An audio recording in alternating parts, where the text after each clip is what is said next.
افراد میں برابری کا انکار فرمایا کہ جن میں سے ایک شخص اللہ کو راضی کرنے کے لیے عمل کرے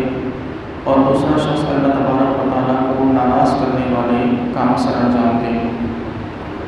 اس کے بعد اللہ رب العزت نے اگلی آیت مبارکہ میں حضور نبی کریم صلی اللہ علیہ وسلم کی بعثت کا، آپ کی نبوت کا اعلان فرمایا اور آپ صلی اللہ علیہ وسلم کے وجود کو مومنین کے لیے رحمت قرار دیا اور اللہ تبارک و تعالیٰ کا احسان قرار دیا۔ ارشاد ہوا، نہایت ہی مشہور آیت مبارکہ ہے۔ اللہ تعالیٰ نے فرمایا کہ لقد من اللہ علی المؤمنین، کہ تحقیق اللہ تبارک و تعالیٰ نے مومنین پر احسان فرمایا، اذ بعث فیہم رسولا من انفسہم، کہ ان میں سے ہی ایک عظیم رسول کو مبعوث فرمایا، یتلو علیہم آیاتہ، کہ جو ان پر اس کی آیات کو تلاوت کرتا ہے، ویزکیہم،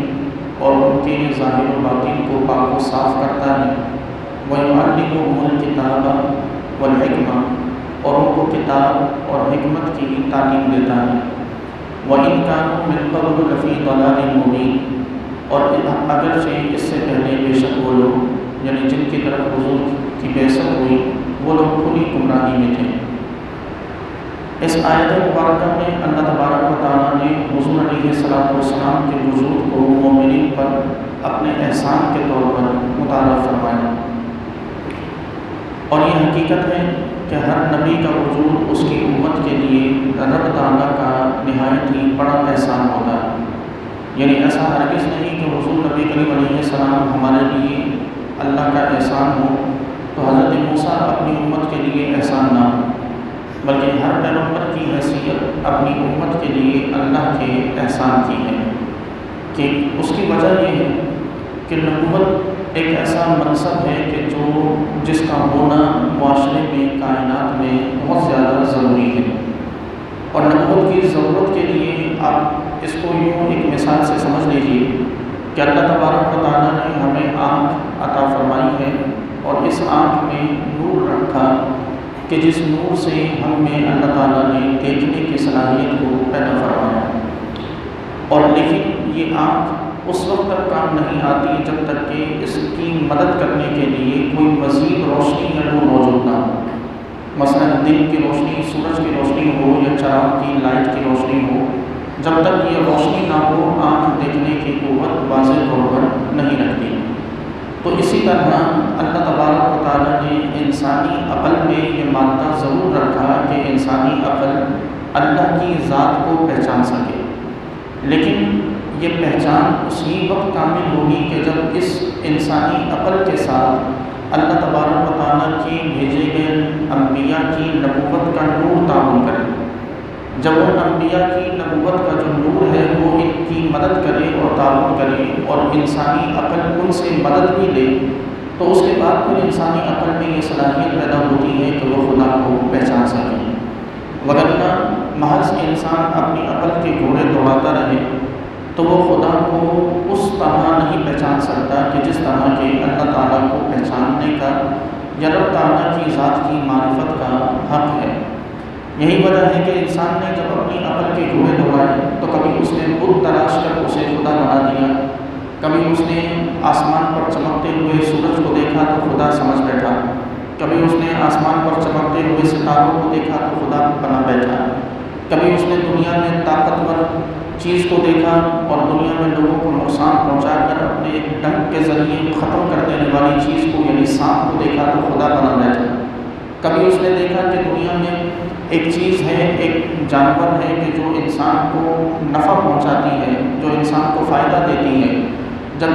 انسان نے اپنی عقل کے گھوڑے دوڑائے تو اس نے گائے کو اس کے دودھ کی سے نفع کی وجہ سے اور انسانیت کو پالنے کی وجہ سے اس گائے کو خدا بنا بیٹھا۔ تو ایسی بہت ساری مثالیں موجود ہیں کہ جہاں انسان نے انبیاء کی نبوت کے نور سے مدد نہیں لی، صرف اپنی عقل کو استعمال کیا تو وہ خدا کو نہ پہچان سکا بلکہ وہ ادھر ادھر کی راہوں میں بھٹک گیا۔ لیکن جب انبیاء کی نبوت کے نور سے جس انسان نے مدد مانگی اور مدد حاصل کی، اور انبیاء کے نبوت کے نور کی روشنی میں جس انسان نے اپنی عقل کو استعمال کیا، اس میں اللہ تبارک و تعالیٰ کو وحدہ لا شریک مان کر رب تعالیٰ پر ایمان رکھا۔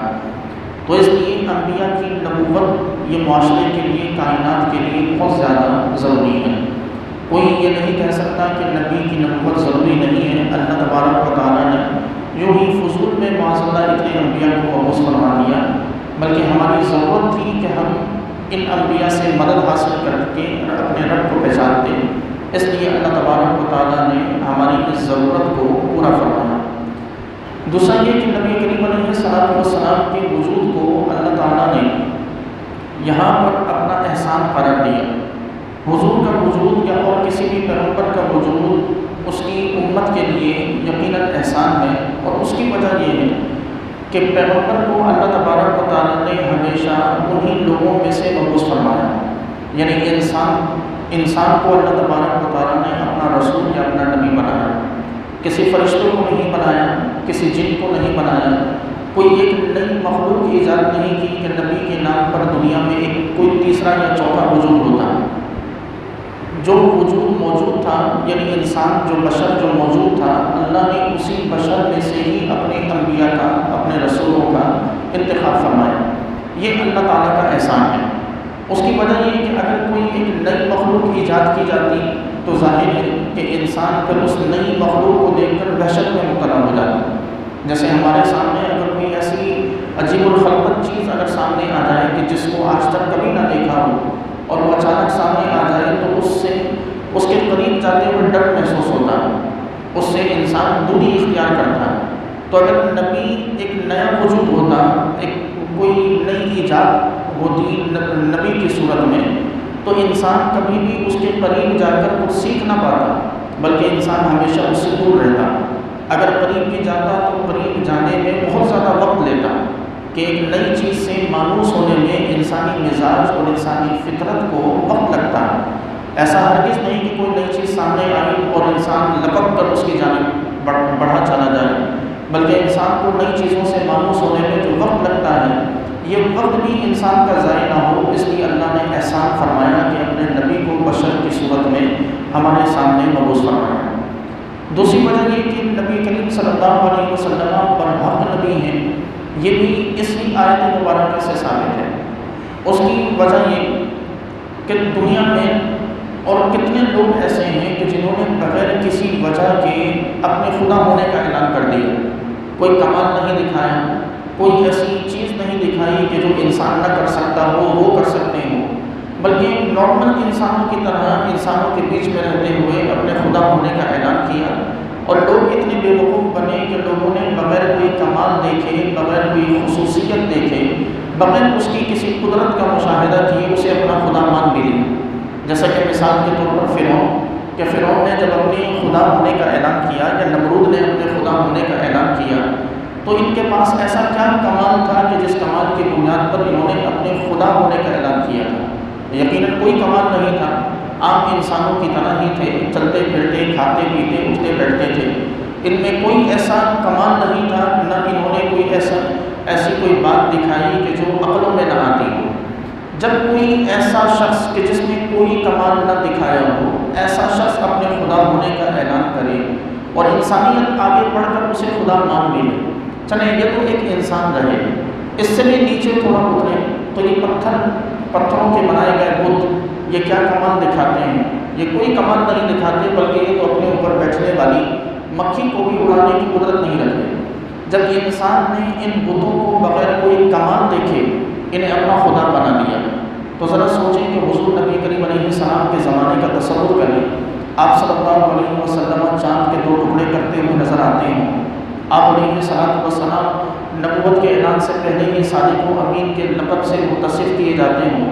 آپ علیہ السلام ڈوبے ہوئے سورج کو واپس پلٹاتے ہوئے نظر آتے ہیں۔ حضور علیہ السلام کی مبارک انگلیوں سے پانی کے چشمے جاری ہوتے ہیں۔ آپ کا لعاب دہن کسی زخمی کے زخم پر لگ جائے تو اسے شفا مل جاتی ہو، کسی مریض پر آپ علیہ السلام دم کر دے تو اسے شفا مل جاتی ہو،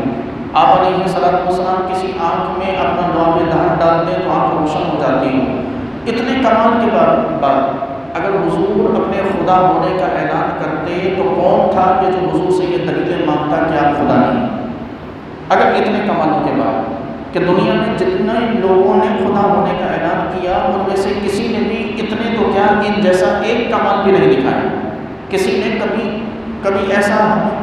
بھی نہیں کیا کہ کسی نے چاند کے 2 ٹکڑے کیے ہوں یا سورج کو واپس لوٹایا. حضور اتنے کمال کے باوجود آپ نے نبوت کا اعلان، آپ نے اس بات کا اظہار نہیں فرمایا کہ یہ سارا میرا کمال ہے، بلکہ آپ نے اس کے باوجود فرمایا کہ یہ سارا اللہ رب کائنات کا کمال ہے، رب کائنات کی قدرت ہے، میں تو اس کا ایک ادنا سا بندہ ہوں. تو اللہ تعالیٰ نے حضور نبی کریم علیہ السلام کی پوری کی پوری سیرت کو حضور کے حق پر ہونے کی ایک دلیل بنا دیا کہ لوگوں اگر کوئی شخص جھوٹا ہوتا ہے، سچا نہیں ہوتا، تو وہ ان کمالات سے ذاتی فائدے اٹھاتا ہے کہ ہم میں سے کسی بھی شخص سے اگر کوئی ایسا کارنامہ سر انجام دے دیا جائے، کوئی ایسا کام سرزد ہو جائے جو دنیا میں اور کسی سے نہ ہوا ہو، ہم اسے کیش کرانے کی کوشش کرتے ہیں، ہم اس کے ذریعے اپنے آپ کو فائدہ دینے کی یا اپنی اولاد کو یا اپنے خاندان کو فائدہ دینے کی کوشش کرتے ہیں. لیکن قربان جائیے نبی کریم علیہ السلام کی سچائی اور صداقت پر کہ اتنے کمالوں کے باوجود بھی اگر حضور یہ فرما رہے ہیں کہ یہ میرے کمال نہیں ہے بلکہ اللہ کے کمال ہیں اور میں تو صرف ایک ذریعہ ہوں ان کمالوں کے دکھانے کا اور اللہ کا ایک عاجز سا بندہ ہوں، تو اس کا مطلب یہ ہے کہ حضور جھوٹے نہیں ہو سکتے، یہ سچوں کی نشانی ہے. پھر دوسری چیز حضور کی نبوت پر صداقت کی اور سچائی کی دلیل ایک اور یہ بھی ہے کہ آپ مشکلات کا تصور کریں جو نبی کریم علیہ السلام نے اٹھائی. کوئی بھی جھوٹا شخص کبھی بھی اس انداز میں مشکلات نہیں برداشت کر سکتا کہ جس انداز میں حضور نے برداشت فرمائی. کیا علیہ السلام کو ابتداء لالچ دیے گئے کہ اگر آپ چاہتے ہیں کہ آپ کی شادی، آپ کا نکاح دنیا کی حسین ترین عورت سے کر دیا جائے تو ہم اپنے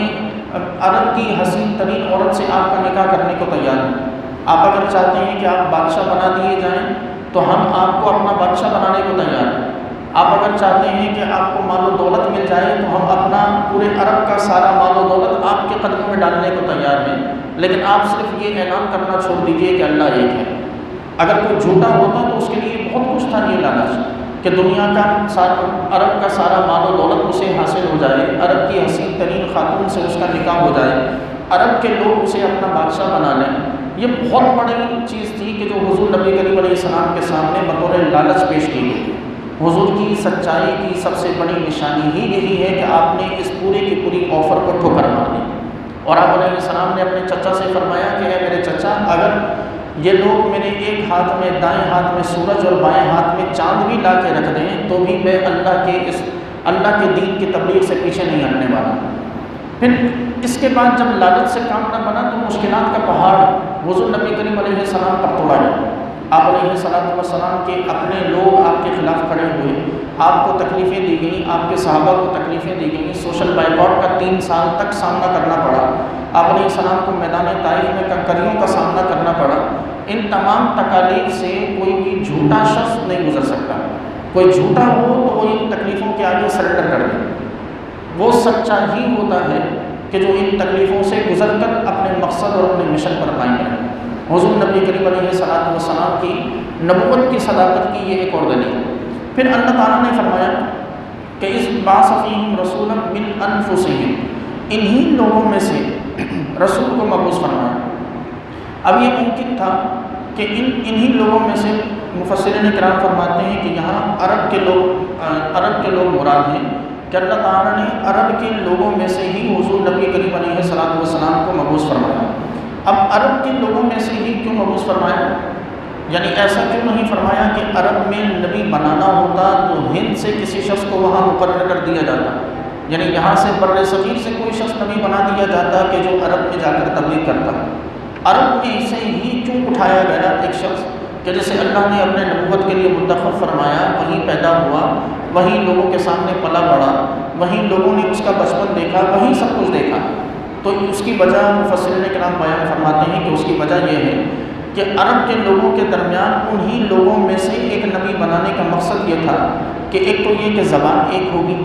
حضور نبی کریم علیہ السلام بھی عربی بولنے والے اور عرب کے خطے کے سارے باشندے بھی عربی زبان استعمال کرنے والے. دوسری وجہ یہ کہ نبی کریم علیہ السلام اگر انہی لوگوں میں سے مبعوث ہوئے تو انہوں نے بچپن سے لے کر جوانی تک اور پھر 40 سال کی عمر تک حضور کی زندگی کے لمحے لمحے کو اپنی آنکھوں سے دیکھا اور یہ دیکھا کہ حضور کا کردار کیسا ہے، حضور کی سیرت کیسی ہے۔ جب یہ دونوں چیزیں پائی گئیں اور پھر دوسرا یہ کہ انہوں نے یہ بھی دیکھا کہ حضور نبی کریم علیہ السلام نے بچپن سے لے کر نبوت کا اعلان فرمانے تک کسی استاد سے کچھ نہیں پڑھا۔ آپ کبھی کسی سے کچھ سیکھنے کے لیے تشریف نہیں لے گئے، آپ نے کبھی کسی استاد سے علم حاصل نہیں کیا۔ جب کسی سے علم حاصل نہ کرنے کے بعد ایک شخص کھڑا ہو کر پرانے زمانے کی باتیں لوگوں کو بتائے، اور باتیں بھی ایسی کہ جس کی وہ لوگ جن کا تعلق پرانی کتابوں سے ہو وہ ان باتوں کی تصدیق بھی کرتے ہوں، تو ہے نا ایک عجیب حیرت والی بات کہ ایک شخص نے کبھی کسی سے کچھ نہیں پڑھا، ایک شخص نے کبھی کسی سے کچھ نہیں سیکھا، اب وہ کھڑا ہو کر کہتا ہے کہ لوگوں حضرت موسیٰ علیہ السلام پر توریت نازل ہوئی۔ اسے کیسے پتا کہ جس نے کبھی کچھ پڑھا ہی نہیں کہ حضرت موسیٰ پہ توریت اتری؟ اور پھر وہاں تصدیق کرنے والے بنی اسرائیل کے لوگ یہودی بھی موجود کہ ہاں یہ شخص ٹھیک کہتا ہے کہ ہمارے نبی پر توریت نازل ہوئی۔ پھر اسی طرح وہ کہیں لوگوں حضرت عیسیٰ کی والدہ کا نام مریم تھا، اے لوگوں حضرت عیسیٰ علیہ السلام بغیر باپ کے پیدا ہوئے، جبکہ کسی سے پڑھا نہیں، کسی سے سنا نہیں، کسی سے سیکھا نہیں، اور وہاں لوگ بھی موجود ہیں جو تصدیق کر رہے ہیں کہ ہاں حضرت عیسیٰ کی والدہ کا نام مریم اور وہ بغیر باپ کے پیدا ہوئے۔ پھر وہ نشانیاں بھی بتائیں کہ حضرت عیسیٰ کا کمال یہ بھی تھا، حضرت عیسیٰ مردوں کو زندہ بھی کرتے تھے، وہ نابیناؤں کو بینائی بھی دیتے تھے، وہ ایسا کیا کرتے تھے، وہ ایسا کیا کرتے تھے۔ حضرت عیسیٰ کی پوری سیرت بیان کر دیں، جبکہ کسی سے پڑھا نہ ہو، کسی سے سنا نہ ہو، اور وہاں عیسائی موجود بھی ہوں جو تصدیق کرتے ہوں کہ ہاں یہ شخص لفظ ب لفظ سچ کہتا ہے۔ تو یہ ایک ایسی حیرت کی بات تھی کہ جس کی وجہ سے اس حیرت میں مبتلا ہو کر لوگوں کے لیے حضور کی نبوت کو قبول کرنا یہ آسان ہو گیا کہ اس شخص نے بغیر کسی سے پڑھے اگر یہ شخص ہمیں پرانے زمانے کی باتیں بتا رہا ہے تو اس کا مطلب یہ ہے کہ واقعی اللہ کا نبی ہے کہ جسے اللہ نے یہ ساری چیزیں بتائی۔ تو اس لیے من انفسہم کہ نبی کریم علیہ السلام انہیں عرب کے لوگوں میں سے آپ صلی اللہ علیہ وسلم منتخب کیے گئے اور مقرر کیے گئے۔ اب رہی بات کہ یہاں پر ایک اعتراض کیا جاتا ہے کہ جو گزشتہ جو ابھی بیان کیا گیا کہ حضور نبی کریم علیہ السلام کی بعثت بشر کے طور پر کی گئی، تو یہاں اپنا عقیدہ بھی ہمیں یاد ہونا چاہیے کہ نبی کریم علیہ السلام بشر ہیں، یعنی حضور کی بشریت کا انکار کسی بھی طور پر کرنا جائز و درست نہیں ہے۔ آپ علیہ السلام بشر ہیں، کوئی شخص یہ نہ کہے کہ حضور بشر نہیں ہے، صرف نور ہے، کیونکہ صرف نور وہ فرشتے ہیں، صرف نوری جو مخلوق ہے وہ ملائکہ ہے۔ اور اللہ نے قرآن میں فرمایا ہے کہ ہم نے انسانوں میں سے ہم نے بشر کو اپنا رسول بنایا، بشر کو اپنا پیغمبر بنایا۔ وہ الگ بات یہ ہے کہ رسولوں کا انتخاب ملائکہ میں سے بھی ہوا، لیکن دنیا میں جو لوگ مبعوث کیے گئے بحیثیت پیغمبر یا بحیثیت رسول، ان کا تعلق بشر سے تھا، انسان سے تھا، کیونکہ اگر وہ کوئی اور مخلوق ہوتے تو وہی بات ہے جو ابھی عرض کی کہ انسان کبھی بھی اسے اپنے سامنے قبول نہ کر پاتا، انسان کو مانوس ہونے میں وقت لگتا۔ تو حضور کے بارے میں یہ عقیدہ یاد رکھیں کہ نبی کریم علیہ السلام بشر ہیں، لیکن اللہ تبارک و تعالیٰ نے آپ کو بشر بھی ایسا بنایا کہ جو دوسرے تمام بشروں سے ممتاز ہے، یعنی آپ کی بشریت بھی ایسی ہے کہ جس بشریت میں اللہ نے ایسا کمال رکھا کہ ان جیسا بشر بھی دنیا میں کوئی نہ بن سکا۔ مثال کے طور پر حضور نبی کریم علیہ السلام کے جسم کا سایہ نہ تھا، یا آپ علیہ السلام کے بشر ہونے کے باوجود حضور کی خوبی ہے، حضور کا کمال ہے کہ حضور کا سایہ نہ تھا۔ کوئی یہ نہ کہے کہ حضور کا سایہ اس لیے نہیں تھا کہ حضور بشر نہیں تھے، حضور بشر تھے، کمال تو یہی ہے کہ بشر ہونے کے بعد، جسم ہونے کے بعد سایہ نہ ہو۔ کوئی یہ کہے کہ فلاں شخص کا جسم ہی نہیں تھا اس لیے سایہ نہیں تھا، تو اس میں کمال کیسا؟ کمال تو ہے ہی اسی چیز میں کہ مانا جائے کہ نبی کریم علیہ السلام بشر ہیں، حضور کا جسم ہے، اور جسم کے ساتھ نبی کریم علیہ السلام کی بشریت کو اللہ نے ایسا رکھا کہ آپ صلی اللہ علیہ وسلم کے جسم کا حضور رب کائنات نے سایہ ہی نہ بنایا۔ پھر آپ علیہ السلام کو جو نور کہا جاتا ہے، اس نور کو دو طریقوں سے سمجھنے کی ضرورت ہے۔ ایک یہ کہ نبی کریم نور دو قسموں کا ہوتا ہے، ایک نور حسی ہوتا ہے، یعنی نور حسی سے مراد وہ نور کے جو محسوس ہو، جیسے کہ سورج کا نور، چاند کا نور، تاروں کا نور، کہ یہ وہ نور ہے کہ جو محسوس ہوتا ہے۔ ایک وہ نور کہ جو نور حسی نہیں بلکہ نور مادی کہلاتا ہے، یا جسے آپ نور مانوی کہہ لیں، یعنی وہ نور کہ جس میں بلکہ نور مادی وہ نور کہ جو نظر آئے، جیسا کہ سورج کا نور یا چاند کا نور، اور نور حسی وہ نور کہ جو صرف محسوس ہو۔ مثال کے طور پر کہ جس طرح کے سورج نکلے اور اس سورج کی روشنی میں اندھیرے ختم ہو جائیں، تو سورج یہ نور مادی شکل میں نظر آ رہا ہے، اور اس کی وہ نورانیت جو محسوس ہو رہی ہے وہ یہ کہ اندھیرے ختم ہو کے روشنی آ رہی ہے، یہ نورانیت سورج کی نور حسی کہلاتا ہے۔ حضور نبی کریم علیہ السلام نور کی ایک اور قسم بھی ہے کہ جسے ہم نور مانوی کہتے ہیں، اور نور مانوی وہ نور ہوتا ہے کہ جو گمراہی سے نکال کر ہدایت پر گامزن کرتا ہے، ہدایت کے راستوں کو روشن کرتا ہے۔ حضور نبی کریم علیہ السلام کے بارے میں مفسرین کرام فرماتے ہیں کہ حضور نبی کریم علیہ السلام اس بات کی، حضور کی شان یہ ہے، آپ کی شان کے لائق یہ ہے کہ حضور کو یہ کہا جائے کہ حضور نور مانوی ہیں، یعنی ایسا نور کہ آپ علیہ السلام کے نور کی روشنی میں اللہ تبارک و تعالیٰ ہدایت کے راستوں کو روشن فرما دیتا ہے۔ پھر آپ سے نور حسی، یعنی وہ نور کہ جو محسوس ہو، جو ظاہر ہو، وہ نور بھی حضور سے ثابت ہے۔ یعنی حضرت سیدنا عبداللہ بن عباس رضی اللہ تعالیٰ عنہ کی روایت ہے کہ نبی کریم علیہ السلام جب مسکراتے تو حضور کے سامنے والے دانتوں کے درمیان سے نور نکلتا ہوا نظر آتا تھا۔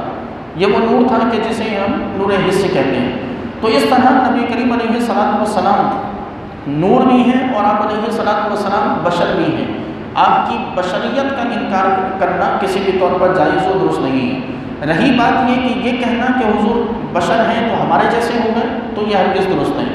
کیونکہ یہی سب سے بڑا فرق ہے کہ حضور اللہ کے نبی ہیں اور ہم اللہ کے نبی نہیں ہیں، حضور اللہ کے رسول ہیں اور ہم اللہ کے رسول نہیں ہیں، یہی سب سے بڑا فرق ہے۔ تو کسی بھی طور پر یہ نہیں مانا جا سکتا کہ بشر ہونے کی وجہ سے ہم اور نبی کریم علیہ السلام برابر ہو گئے، یا معاذ اللہ وہ ہمارے بڑے بھائیوں کی طرح ہو گئے۔ ہرگز یہ نہیں کہا جا سکتا، نہ حضور ہمارے بڑے بھائیوں کی طرح ہیں، نہ حضور ہماری طرح عام سے بشر ہیں، بلکہ آپ کی بشریت میں اللہ نے وہ کمال رکھا ہے کہ پوری کائنات مل کر بھی اس کمال کو نہیں پہنچ سکتی۔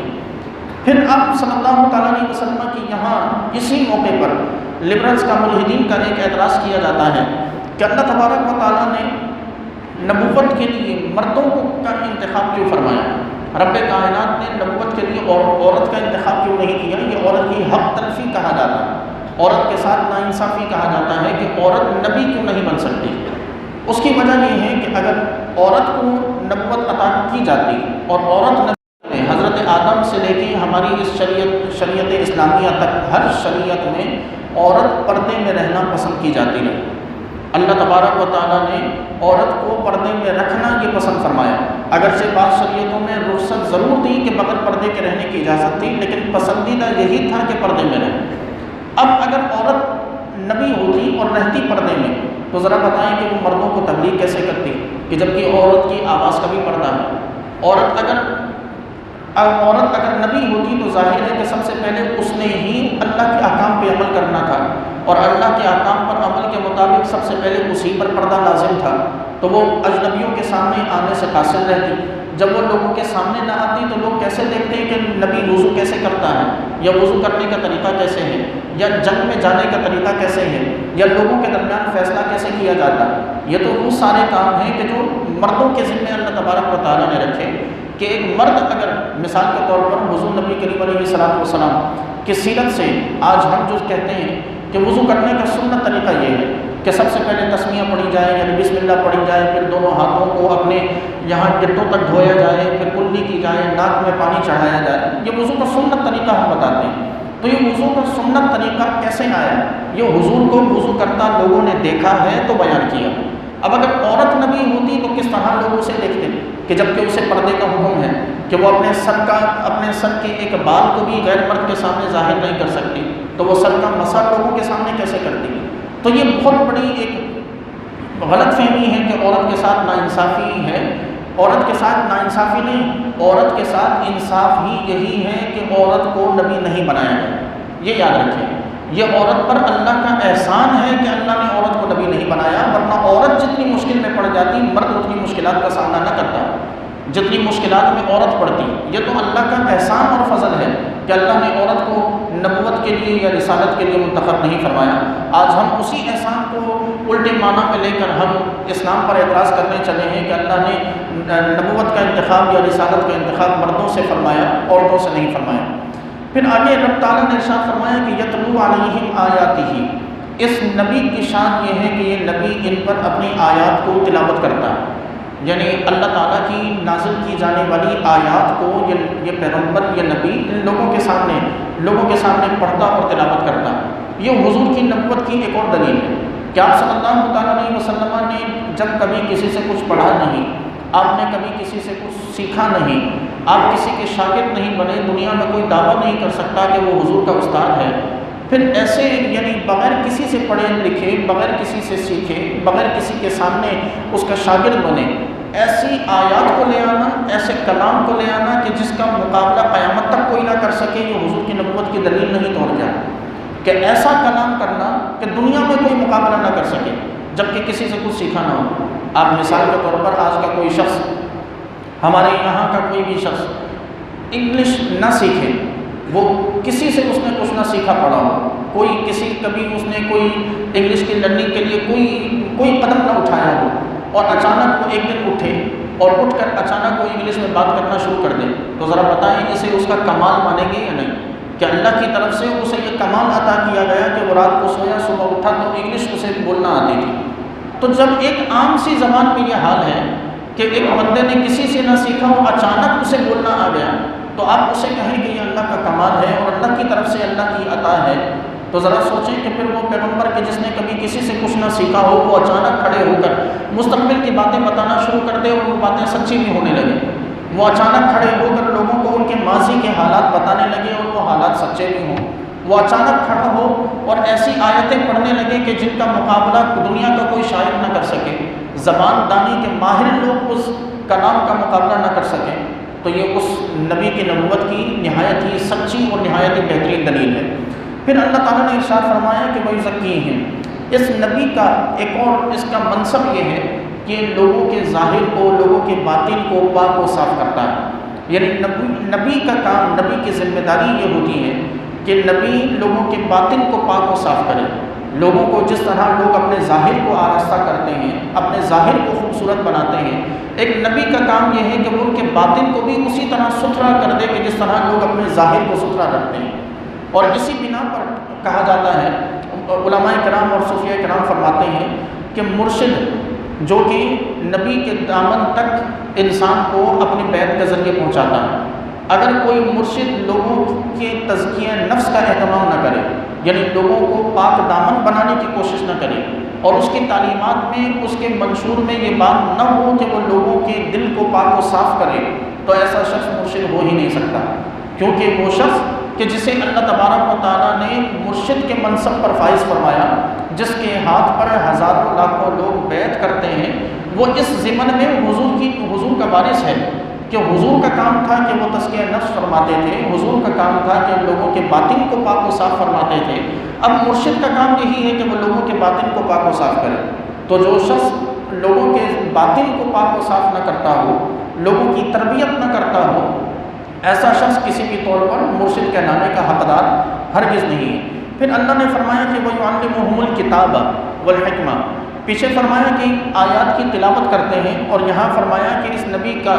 نبی کا کام اور اس کا منصب یہ ہے کہ یہ لوگوں کو کتاب اور حکمت سکھاتے ہیں. اب یہ کتاب و حکمت کیا ہے؟ کتاب سے مراد قرآن پاک ہے کہ قرآن پاک کی لوگوں کو تعلیم دیتے ہیں، لوگوں کو قرآن پاک پڑھنا سکھاتے ہیں، لوگوں کو قرآن پاک کی تلاوت کرنا سکھاتے ہیں، لوگوں کو قرآن پاک کی آیات بتاتے ہیں، جو نازل ہوتا رہا وہ انہیں یاد کرواتے ہیں. یہ کتاب کا علم ہے. اور حکمت کیا ہے؟ اس کتاب کے معنی اور اس کتاب کے مفاہیم کو لوگوں کو سکھانا.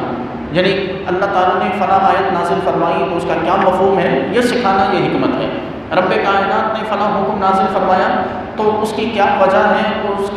اس کا دائرہ کار کیا ہے، اللہ نے یہی حکم نازل کیوں کیا، اس کے سوا کوئی حکم کیوں نازل نہیں فرمایا. پورے قرآن کے معنی اور مفاہیم کو سکھا دینا، یہ حکمت ہے. تو اب اس آیت کی روشنی میں گویا کہ نبوت کے جو مناسب جو بتائے گئے، نبی کی جو ذمہ داریاں بتائی گئیں، وہ اگر اس آیت کی روشنی میں ہم شمار کریں کہ وہ کتنی ہیں، تو سب سے پہلی چیز جو اللہ نے بیان فرمائی وہ یتلو علیہم آیات، یعنی قرآن پاک کی آیات کی تلاوت کرنا. یہ پہلا منصب اور پہلی ذمہ داری ہے کسی بھی نبی کی. دوسری چیز بیان فرمائی وہ یزکیہم،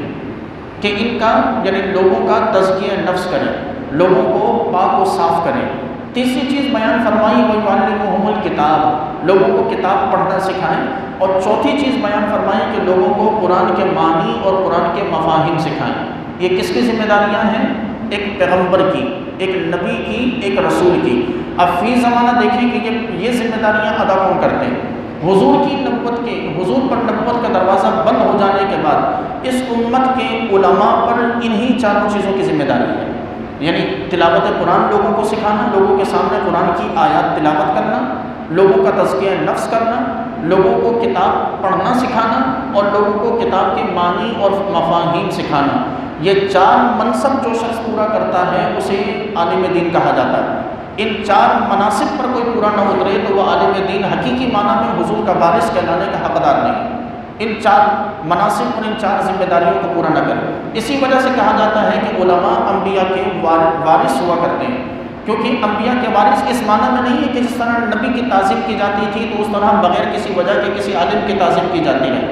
بلکہ یہ وراثت کا معاملہ یہ ہے کہ انبیاء کی ذمہ داری جس طرح ان چار باتوں کی تھی، اسی طرح اب نبیوں کے بعد علماء کی ذمہ داری ہے یہ چار کام کرنا، کہ وہ لوگوں کے دلوں کو پاک و صاف کریں، وہ لوگوں کے سامنے قرآن آیات کی تلاوت کریں، وہ لوگوں کو قرآن آیات کو پڑھنا سکھائیں، وہ لوگوں کو قرآن آیات کے معنی اور مفاہیم بتائیں۔ اور جو شخص ان چار ذمہ داریوں کو پورا کرتا ہوا نظر آتا ہے اس کی تعظیم کرنا اس وجہ سے واجب ہے، یہاں تک کہ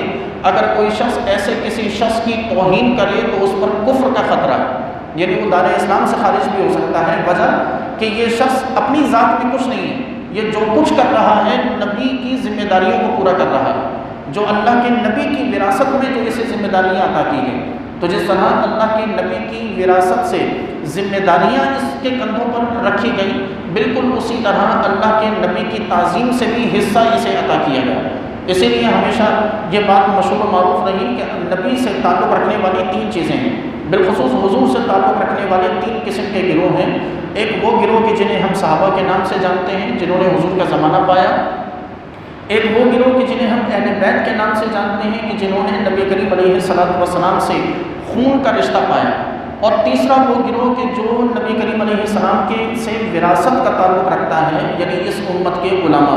اور یہ تینوں کے تینوں گروہوں کی تعظیم کرنا ہر عام مسلمان پر واجب بلکہ فرض ہے،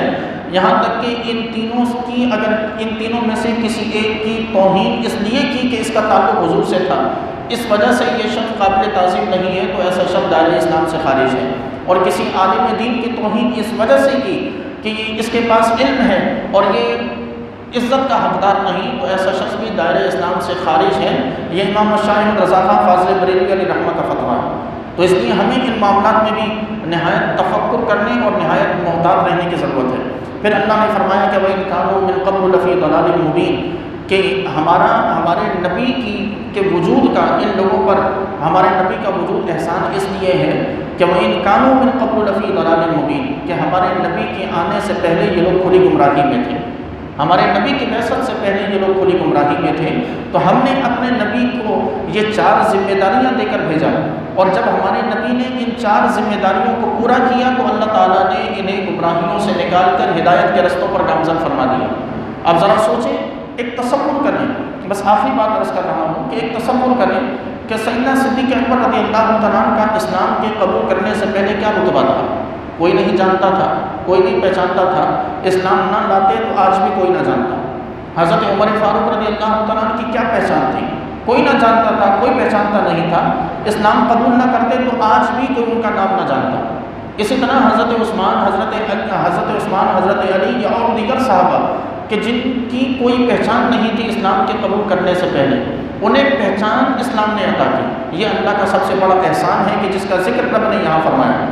ہم اور آپ کی کیا پہچان ہے؟ دنیا میں کوئی پہچان نہیں۔ اگر اسلام کے دامن سے نکل جائیں تو دنیا میں کیا حیثیت رہ جاتی ہے؟ دنیا تو ویسے ہی تباہ ہو چکی، آخرت بھی تباہ ہو جائے اگر اسلام کے دامن سے نکل جائے۔ ابھی کم از کم اتنا اطمینان تو ضرور ہے کہ کلمے سے وابستہ ہیں تو دنیا مشکلات میں ضرور صحیح، زندگی مشکلات میں ضرور گزرے، لیکن آخرت میں اس کلمہ پڑھنے کا فائدہ رب ضرور عطا کرے گا۔ اور یہی تو وہ رب کا احسان ہے کہ جس کا ذکر اللہ نے یہاں قرآن میں فرمایا کہ ہم نے اپنے نبی کو بھیج کر ان پر بہت بڑا احسان فرمایا ہے۔ خالق کائنات سے دعا ہے کہ پروردگار ہم سب کو عمل کی توفیق مرحمت